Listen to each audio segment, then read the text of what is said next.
And what the last, well, I'll tell you, when they left the country up there, I was out to Charlie Bandage, and working in the summertime. I do things like that, weeds and stuff around. And anyway, so when I left there, when they left there, they left me up there, South Dakota. They were left. And so, it was about a week or two, I guess. So I got a letter from Clay Center, Nebraska, from Mom and Dad. And they loaded everything in the damn old truck they had and left the country up there and me out there. Well, when bandmates found out that that's what they done, but it hurt them to think that he would have left me up. But anyway, they told the folks, so Mom made him get me. You get money enough, when they got money enough to get a ticket on the train. And I had to get on the train at 9 o'clock in the morning and go down through, and then I met them at Clay Center, Nebraska that evening. I got around to where they'd come. You know, see, like here's Nebraska, and winter, and yeah, it's pretty close right here on the line, this little way. But I'd go right down there around Norfolk, Nebraska, and back up here out of where they was. But I got it all done in one day. But anyway, so I was with them for the rest of the summer, and the rest of the summer, and then I went to what's that town up there in Nebraska? Anyway, I got a job with another racehorse guy. So I went up there and went out on this ticket for the summer with them.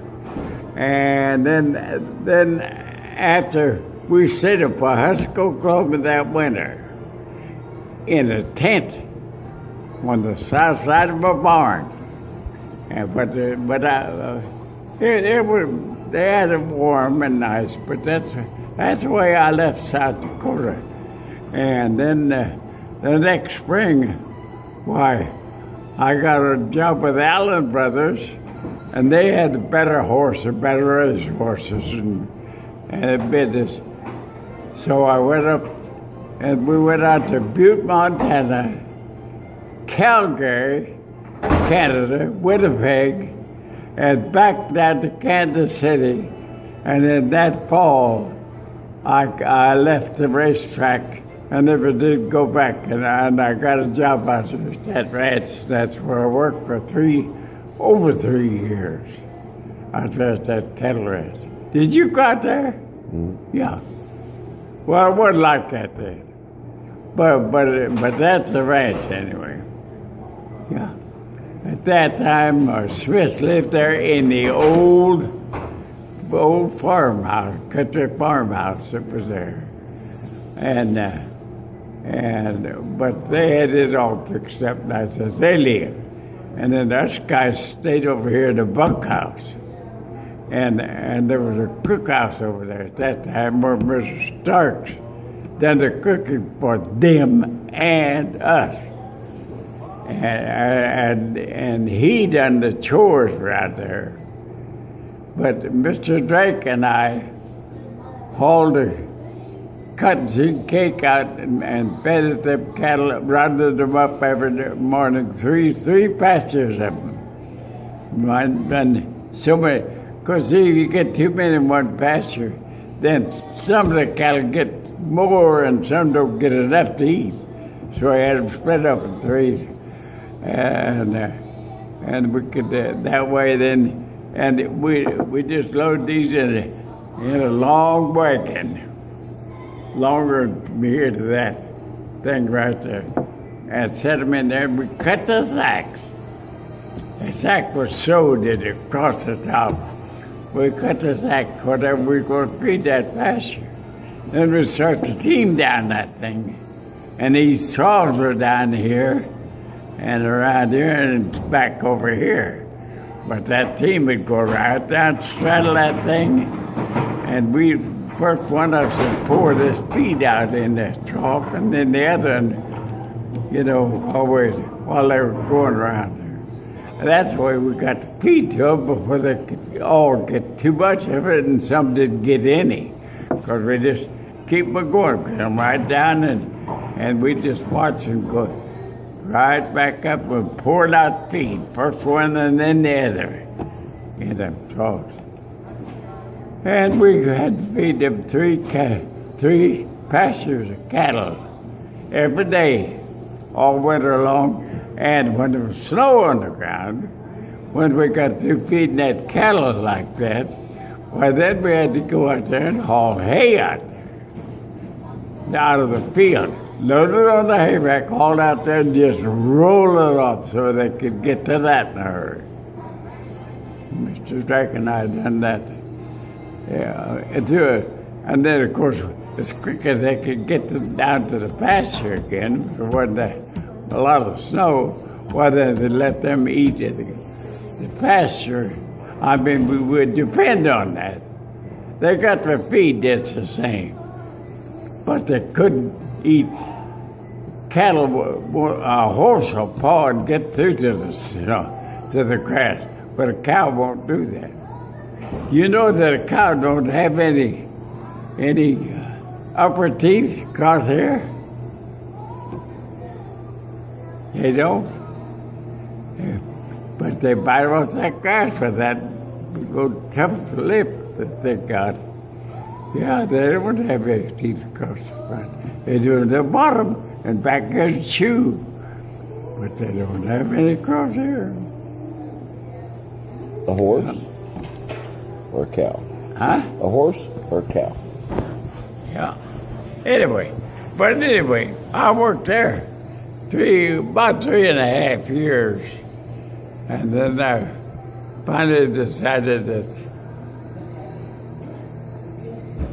But anyway, when I did, I went to Butte, Montana, Calgary, Canada, Winnipeg, back to Tulsa, and then I got a job with Allen Brothers, another racehorse guy, and I worked there 1 year for them.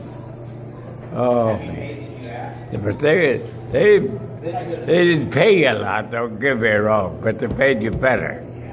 But they had a good system for what it was them days. And they made money racehorse. Some of these others did. Oh, God. In fact, I've got pictures back there, Pride of the Wind and horses that they went up to Calgary and Winnipeg and Canada one summer. Santa Anita? Well, that was for Boeing. Mm-hmm. I had just took that between time because I come back to the back here, and then I decided to go back out west, and I got a job with Boeing, and I went to Boeing that rest of that summer and winter, and then I decided I'd had enough of that, wasn't going to get anywhere. So then I got another job. But anyway, that's what I did. And I got pictures in there to show this. Thank you, Kathy. Yeah. But anyway, it was a pretty good deal. And anyway, it got me started, and then I was working out there on that ranch for 3 years, a little over, really. And I decided I wasn't going to get anywhere there, so I finally got started driving a truck. But I worked for Ed Parker that fall, and when it come time to go to work, in the spring, I went to working on a deal to get away from that kind of stuff. So anyway, I finally winding and worked for Allen Brothers for 50. Well, I worked for them a while, but I worked for Boeing 15